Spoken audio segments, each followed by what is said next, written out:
இதில் சார் இதில் டிகேஎஸ் இளங்கோவனுடைய ஒரு ஸ்டேட்மெண்ட் ரொம்ப முக்கியம் இல்லையா? வலுவான தேசிய அளவில் வலுவான அணி உருவாகும் அப்படின்னு சொல்கிறார் இல்லையா? அந்த இடத்துல காங்கிரஸ் கட்சி தவற விட்டுடுச்சா?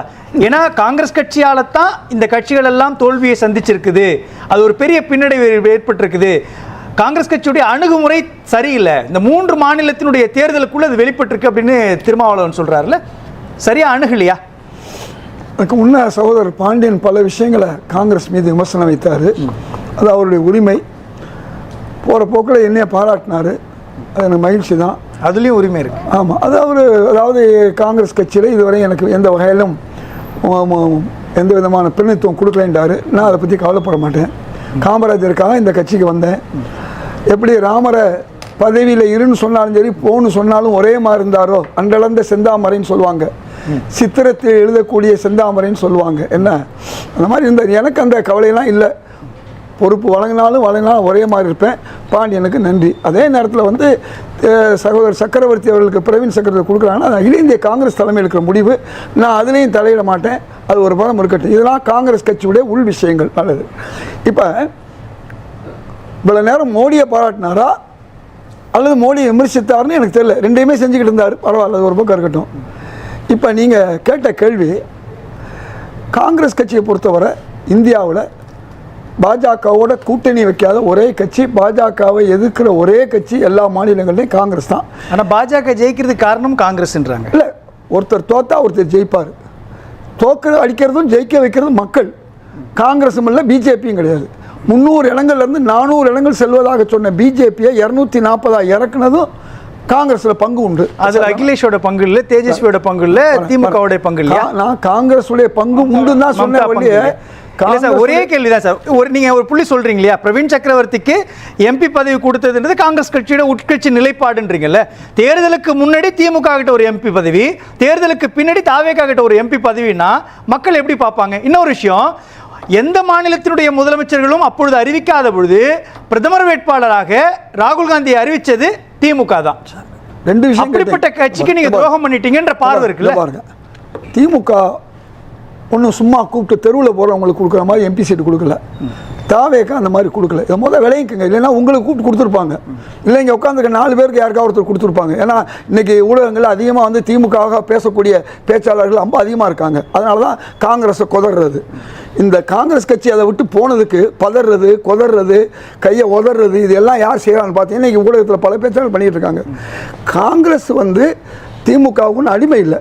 கனிமொழி அவர்கள் வெற்றி பெறணும்னா எங்கள் இடங்கள் தேவைப்படுச்சு, நாங்கள் கொடுத்தோம். நாங்கள் கூட்டணியில் கூட இல்லை, ஞாபகம் வச்சுக்கோங்க.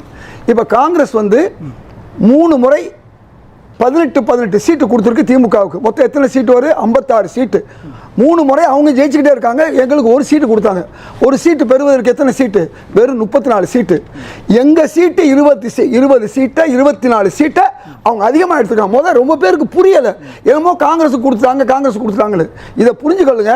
3 முறை ராஜ்யசபா சீட்டுக்கு தேர்தல் வந்துச்சு. 3 முறையும் 18 கொடுத்துட்டு ஒரு 34 வாங்குறோம். இதுதான் என்னமோ திமுக. நான் ஒரே ஒரு கேள்வி தான் சார். இல்ல புரியுது சார். ஒரே நிமிஷம். தமிழ்நாட்டில் இந்தியா கூட்டணி வெற்றி பெறுவதற்கு காங்கிரஸ் கட்சி என்ன செஞ்சிச்சு? காங்கிரஸ் என்ன வேலை செய்யணுமோ அதை செஞ்சிச்சு. ஒண்ணுமே செய்யல. ஒண்ணுமே செய்யல. நீங்க எப்படி சொல்ல முடியும்? எப்படி என்ன சார் செஞ்சது? உங்களுக்கு ராகுல் காந்தியும் இல்லைங்க சார், ராகுல் காந்தியும் அப்பொழுது முதலமைச்சராக இருந்த மு.க. ஸ்டாலின் ஒரு மேடையில் நின்று இருக்கலாம்ல, ஏன் நிக்கல? ஏன் அந்த சூழல்? இதே மேடையில் பல முறை சொல்லிட்டேன். கேரளாவிலையும் இங்கே கூட்டணி கம்யூனிஸ்டும் காங்கிரஸும் இங்கே கம்யூனிஸ்டோட மேடையை பயிர முடியாது. கடைசி 3-4 நாளில் கிட்டத்தட்ட 9 இடங்களுக்கு அவர் வந்தார். 9 இடங்களில் பேசுறது போது அதுக்கு முன்னாலே மு.க. ஸ்டாலின் அவர்கள் ஏற்கனவே அவங்க சில இடங்களை ஒத்துக்கிட்டு அதில் போயிட்டார். இவர் போனது அவர் போனது ஒன்றும் சேர முடியாது. 2024 பகிரல. இல்ல 2024 பகிரல, 2019 பகிரல, 2021 பகிரல. அப்படிதானே? என்ன பகிரலன்னா என்ன சொல்றீங்க? மேடையில் ஒண்ணா உட்காந்துருந்தாங்க இல்லையா சார்? அதைத்தான் நான் விளக்கம் சொன்னேன். தேர்தல் நேரம் முன்பின் இருந்துச்சு பார்த்தீங்களா? அந்த காலகட்டம் தேர்தல் கேரளா முடிஞ்ச உடனே நாங்கள் மீட் பண்ணுறோம். போகும்போது என்ன சொல்வார்? இந்தியாவில் பாஜகவை எதிர்க்கக்கூடிய முன்னணி வீரர்கள் ஸ்டாலின் அவர்கள் ஒன்றுன்னு சொல்லிட்டு போனார். ஸ்டாலின் திமுக எப்படி காங்கிரஸுக்கு வாக்கு கேட்டாரோ அதே மாதிரி ராகுல் காந்தி திமுகவுக்கு சேர்த்தான் வாக்கு கேட்டார். இதெல்லாம் இந்த சில ஊடகங்கள் செய்யக்கூடிய நாடகங்கள் இல்ல மக்கள் எல்லாம் பார்த்துட்டு இருக்காங்க இதுல சார், உங்களுக்கு நல்லா தெரியும் சார். ஒரே நிமிஷம் சார், பீகார்ல தேஜஸ்வி ஜெயிப்பாருன்னு சொன்னாங்க, ஆனால் பீகார்ல தேஜஸ்வி தோக்குறாரு. அந்த ஒரு கேள்வி காரணம் ஃப்ரெண்ட்லி ஃபைட். 4 கேள்வி ஃப்ரெண்ட்லி ஃபைட். இல்ல நீங்க 4 கேள்வி கேட்டு 3 கேள்விக்கு என்ன பதில் சொல்ல விடாம பாக்குறீங்க. நீங்க என்ன சொன்னாலும் மக்கள் எல்லாம் புரிஞ்சுக்குவாங்க. நான் கேட்கிற கேள்வி, நீங்க முதல் கேள்வி கேட்டீங்க, அதாவது எங்களுக்குள்ள தேர்தல் வரை ஒற்றுமை இருக்கத்தான் செஞ்சிச்சு. ஆனால் ஒரு வருஷமா காங்கிரஸுக்கு விரோதமாக பல பேர் திமுகவுக்கு ஆதரவாக பேசுறதாக இந்த 25 சீட்டை 15 சீட்டை எப்படி குறைக்கிறதுன்னு பேசியிருந்தாங்க. அப்புறம் 25 நாங்கள் கூடுதல் கேட்கும்போது, ஆட்சி அதிகாரம் கேட்கும்போது அப்பவும் காங்கிரஸுக்கு விரோதமாக பேசினாங்க. எல்லாம் பேசும்போது நான் ஒவ்வொரு மேடையில் நான் சொன்னேன், திமுகவுக்கும் காங்கிரஸுக்குள்ள ஒற்றுமையை கெடுத்துடாதீங்க, 2 பேர் 2 தொண்டர்களுடைய உறவை பிரிச்சிடாதீங்க. அதன் விளைவு தான் இன்னைக்கு இவ்வளவு பெரிய பின்னணி. திமுகவுக்கு ஆதரவாக பேச சொல்லி இன்னைக்கு கூட இந்தியா கூட்டணிக்கு எதிராக 2 நாளாக பேசி அங்கே ஒன்றுமே நடக்கல. திமுக தான் போகல. ஏற்கனவே உள்ள எல்லா கட்சிகளும் கலந்து கொண்டது. இந்த கூட்டணி உடைக்கிறதுக்கு டெல்லியில் இதுவரை இல்லாத ஒரு புதிய கலாச்சாரம். அங்கே போய் போஸ்டர் போட்டாங்க. அப்போ கூட எல்லாரும் கலந்துக்கிட்டாங்க. ஏற்கனவே ஆம் ஆத்மி வரும் போகும், அவங்கள தவிர மம்தா வராதா, மம்தாவும் இன்னைக்கு வந்துட்டாங்க. அதனால் ஒன்று புரிஞ்சுக்கங்க, நீங்கள் செய்கிற ஒவ்வொரு செயல்பாடும் அது உங்களுக்கு எதிராக தான் முடியும். அது திமுகவா இருந்தாலும் சரி, அதிமுகவா இருந்தாலும் சரி. நீங்க என்ன நினைக்கிறீங்க? காங்கிரஸை கேவலப்படுத்தணும், காங்கிரஸை இழிவுபடுத்தணும் அப்படின்னு சார். ஒரே ஒரு கேள்வி சார், நாடாளுமன்றத்தில் நடந்த அத்தனை விவகாரத்திலையும் புதிய மசோதா கொண்டு வந்ததிலிருந்து எல்லாத்திலையும் காங்கிரஸ் கட்சியை விட அதிக குரலை திமுக எழுப்பி இருக்குது. இதுவும் பொய். நான் 2 விஷயம் போய் சொல்லணும். நீங்க சொன்ன விஷயத்துக்கு நான் உண்மையை சொல்லணும். ஸ்டாலின் அவர்கள் பிரதமராக நம்முடைய ராகுல் காந்தி இருக்கணும்னு சொன்னார்னு சொன்னீங்க, வேறு யாரும் சொல்லுங்க. காங்கிரஸை பொறுத்தவரை சொல்லாது. ஏன்னா மன்மோகன் சிங் வந்தாலும் சரி, அதுக்கு முன்னே வேறு யார் வரும்பொழுது சரி, நரசிம்மராவ் வரும்போது சரி, நாங்கள் சொல்ல மாட்டோம். ஆனால் நாங்கள் இங்கே 2021 ராகுல் காந்தி சொன்னது நடந்துச்சு. என்ன சொன்னார் எழுதி வச்சு அந்த படம் உங்களுக்கு தர்றேன். நண்பர் ஸ்டாலின் அவர்கள் தமிழகத்தின் முதலமைச்சராக ஆக வேண்டும், அதற்காக நாம் உழைக்க வேண்டும் சொன்னார். அது நடந்துச்சு. நீங்க 40 தொகுதி தமிழ்நாட்டில் ஜெயிச்சாலும் ராகுல் காந்தி பிரதமராக முடியுமா? அவருடைய பெருந்தன்மை அன்னைக்கு ஸ்டாலின் சொன்னார். அதை வைத்துக்கொண்டு ஸ்டாலின் சொன்னாரு, ஸ்டாலின் சொன்னார். இந்தியா கூட்டணியில திமுக இல்லாமல் இருக்கிறது ஒரு பெரிய இழப்பு இல்லையா? நான் கேட்பு இல்லை அப்படிதானே? காலம் தான் சார் பதில் சொல்லணும். இல்லப்பா இல்லையாண்டு அவங்க ஒதுங்கி இருக்காங்க, எல்லாரும் வந்துட்டாங்க. நாளைக்கு அவங்கள யாரும் ஒதுக்கல.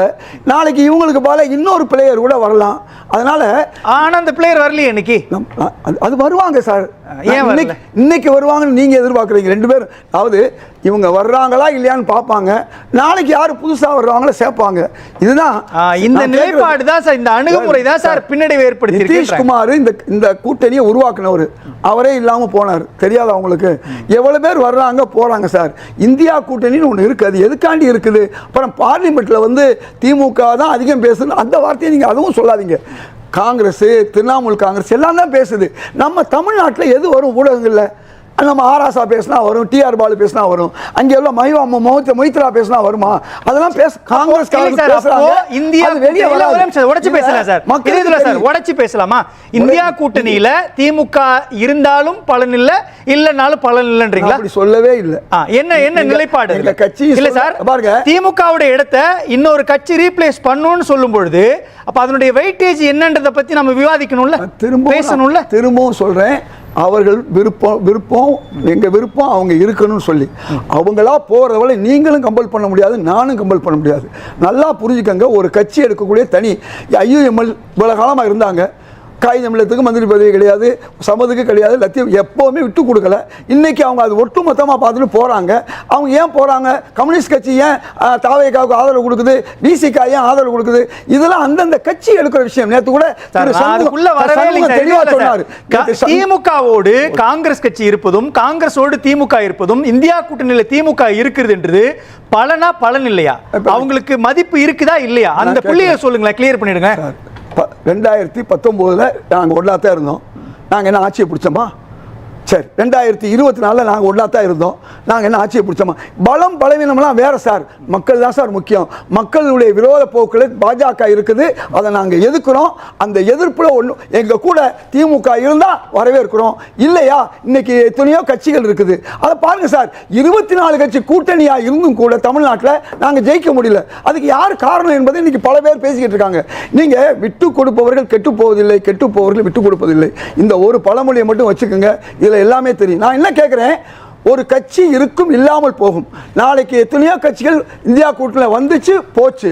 ஆம் ஆத்மி இருந்துச்சு இல்லாமல் போச்சு. மம்தா இருந்தாங்க இல்லாமல் போனாங்க. நிதிஷ்குமார் இருந்தாரு இல்லாமல் போனார். இந்தியா கூட்டணின்னு ஒன்று இருக்கு சார். நான் என்ன சொல்றேன், நாளைக்கு இங்க ரொம்ப பேர் ஆசைப்படுற மாதிரி இல்ல இதே இதுல சார் ஒரே கேள்விதான் சார், சிம்பிள் சார். பாஜக எதிர்ப்புன்ற ஒரு புள்ளியில காங்கிரஸ் கட்சி இருக்குது அப்படின்னா அதுல திமுகவோட வாய்ஸ் அதிகமா இருக்குமா, தாவேகாவோட வாய்ஸ் அதிகமா இருக்குமா?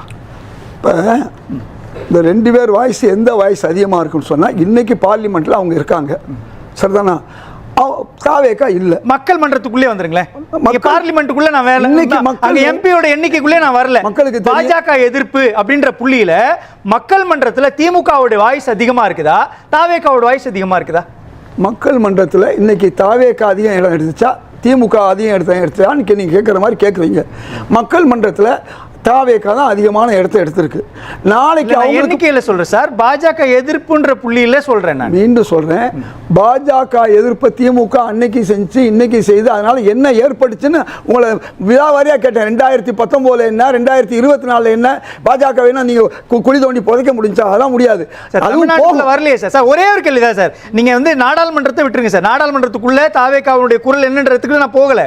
நான் கேட்கறது வலுவான பாஜக எதிர்ப்பு அல்லது சனாதன எதிர்ப்பு அல்லது வந்து ஆர்எஸ்எஸ் எதிர்ப்புன்ற ஒரு புள்ளி வச்சு ஒரு அரசியலை திமுக கட்டி வச்சிருக்க எதிர்ப்பு இந்தியா கூட்டணியில இல்லைங்க, தப்பா சொல்லாதீங்க. நான் திமுக பாஜக எதிர்ப்பு, நான் திமுக தான் சொன்னேன். இல்ல இந்தியா கூட்டணி இல்ல திமுக தான் சொன்னேன். பாஜக எதிர்ப்பு தான் ஒரே. இல்ல நான் வரேன். இல்ல நீங்க இல்ல இது சார், இந்த 3 புள்ளி எடுத்துக்கிட்டாலும் கூட இந்த இடத்துல ரொம்ப அக்ரெசிவா அல்லது ரொம்ப ஃபோர்ஸா பேசின இயக்கம் திமுக தானே.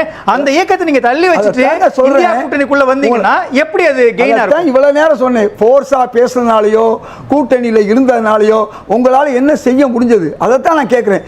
எப்போ எதை செய்ய முடியுமோ அதான் செய்ய முடியும். 300 இடத்துல இருந்து 400 இடங்கள் போகக்கூடிய பாஜகவை 240 கொண்டு வர முடிஞ்சு. அதுவும் தேர்தல் கமிஷனால ஒரு 87 இடங்கள் அவங்க அதிகமாக எடுக்க முடிஞ்சு. நான் கேட்கிறேன், பேசுறதுனால எல்லாம் வந்துட முடியுமா?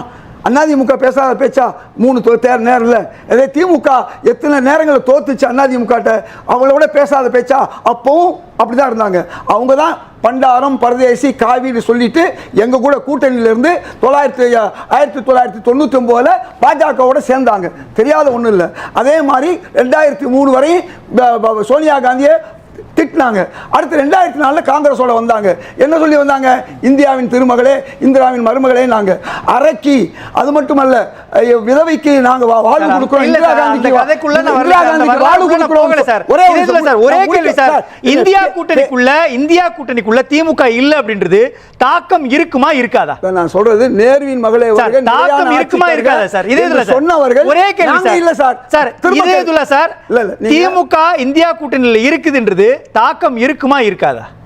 ஒரு விஷயம் நல்லா புரிஞ்சுங்க, நாளைக்கு என்ன நடக்குன்னு ஊகம் உங்களால் என்னால் சொல்ல முடியாது. தாக்கம் இருக்குமா இருக்காதான்னு காலமும் மக்களும் தான் பதில் சொல்லணும்.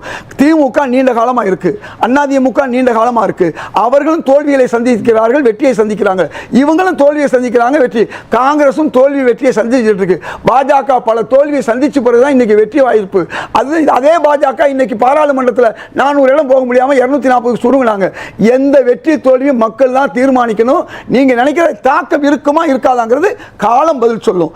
நீங்க எதுவுமே இல்லாம காங்கிரஸ் தனியா வெற்றி பெற்றிருக்கு, கூட்டணியோட வெற்றி பெற்றிருக்கு, கூட்டணியோட தோல்வி அடைஞ்சிருக்கு. பாஜகவும் ஜனதாதளம் ஜனதா எல்லாமே அப்படித்தான் நடந்தது. அதனால இங்க ஒரு உருவகத்தை உருவாக்குறாங்க. திமுக இல்லைன்னா உலகமே 2 பேரும். திமுக என்பது கும்முடி பிண்டி தாண்டி ஒன்றும் இல்லை சார், அதை புரிஞ்சுக்கங்க. தமிழ்நாட்டுக்குள்ள தான் காங்கிரஸ் அப்படி இல்லை. காஷ்மீர்ல காங்கிரஸ் இருக்கு, பஞ்சாப்ல இருக்குது, மேற்கு வங்க எல்லா ஊர்லயும் காங்கிரஸ் இருக்கு. இந்த யோசனை இங்க யாருக்குமே இல்லை.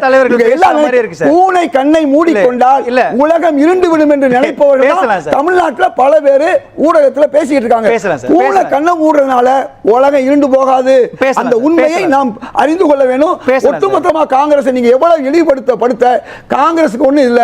யார் இழிவுபடுத்துறார்களோ அது இங்க படுத்தினாலும் சரி, டெல்லியில போய் போஸ்டர் போட்டாலும் சரி, அவங்களுக்கு தான் கெடுதி என்பதை புரிந்து கொள்ள வேண்டும். மக்கள் பார்க்கிறாங்க. இதுல சார் தமிழகத்தில் நீங்க கேட்ட கேள்வி நியூஸ் 7. தமிழகத்தில் விஸ்வரூபம் பெறும், அவ்வளவுதான் விஷயம். இந்தியா கூட்டணி என்பது இந்தியாவில் இருக்கக்கூடிய பல்வேறு மாநிலங்களுடைய கட்சியை சார்ந்தது.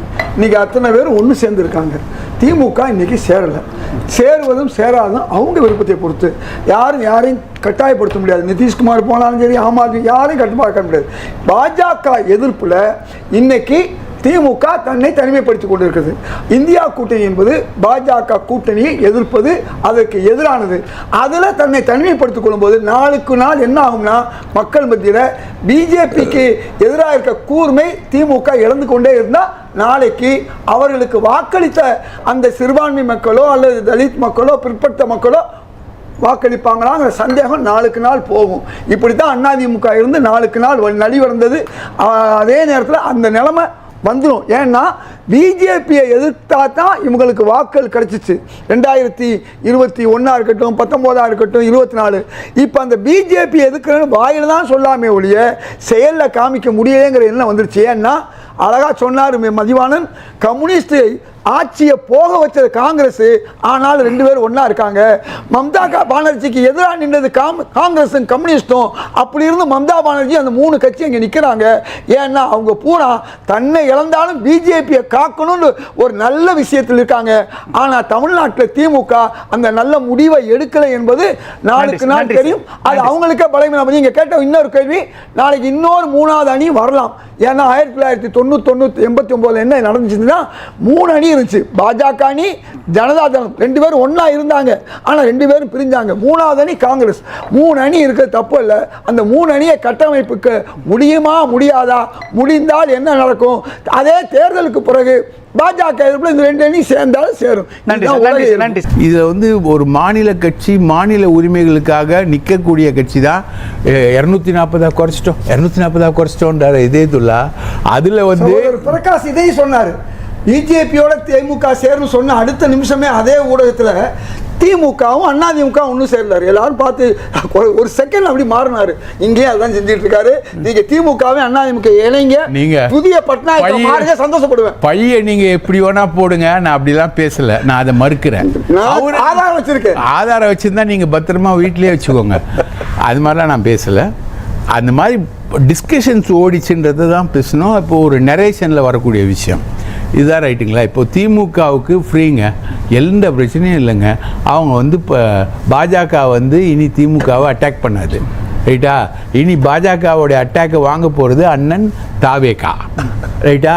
அப்போது ஜனநாயகம் உண்மையான நட்பு யாருக்கு இருக்குன்னு புரிஞ்சு சொல்லிட்டாரு. கேளுங்க ஒரு நிமிஷம். பாஜக தாக்காது கேளுங்க. காங்கிரஸ் இல்ல விரும்ப மாட்டாங்க நீங்க சொல்றது. காங்கிரஸ் இல்ல எங்கிட்ட எந்த ஒட்டுண்ணியும் சாருண்ணியும் பாக்டீரியாவும் இல்லல்ல.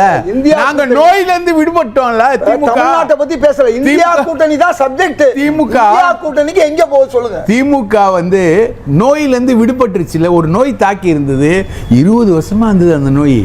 அந்த நோயில இருந்து திமுக மருந்து சாப்பிட்டு 1980ல இருந்து திமுகவும் காங்கிரஸும் கூட்டணி எல்லாம் மறந்துடாதீங்க. வரலாறு மக்களுக்கு தெரியும், உங்களுக்கு தெரியும். பேசலாம் சார், பேசலாம். இந்தியா கூட்டணியை கட்டுனதுல சந்திரபாபு நாயுடுவோ அல்லது நிதிஷ்குமாருக்கோ ஒரு பங்களிப்பு இருக்குன்னா அவங்க ஏன் வெளியில போனாங்கன்றதை பத்திய ஒரு டிஸ்கஷன் காங்கிரஸ் கட்சிக்குள்ள வந்துச்சா?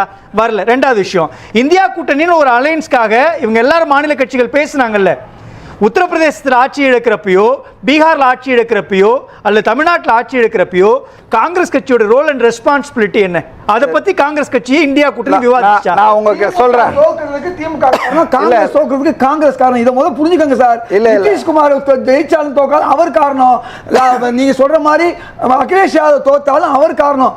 எல்லாமே காங்கிரஸ் காரணம் சொல்ற பாருங்க. அது மக்கள் வந்து நம்ம அறியாம இந்தியா கூட்டணி இல்ல சார். இந்தியாவுடைய பல மாநிலங்கள்ல காங்கிரஸ் கட்சி இருக்குது. ஆனால் தமிழ்நாட்டுக்குள்ள காங்கிரஸ் கட்சி பலமா, திமுக பலமா? பீகார்ல தேஜஸ்வி பலமா, ராகுல் பலமா? உத்தரப்பிரதேசத்தில் அகிலேஷ் பலமா, காங்கிரஸ் பலமா?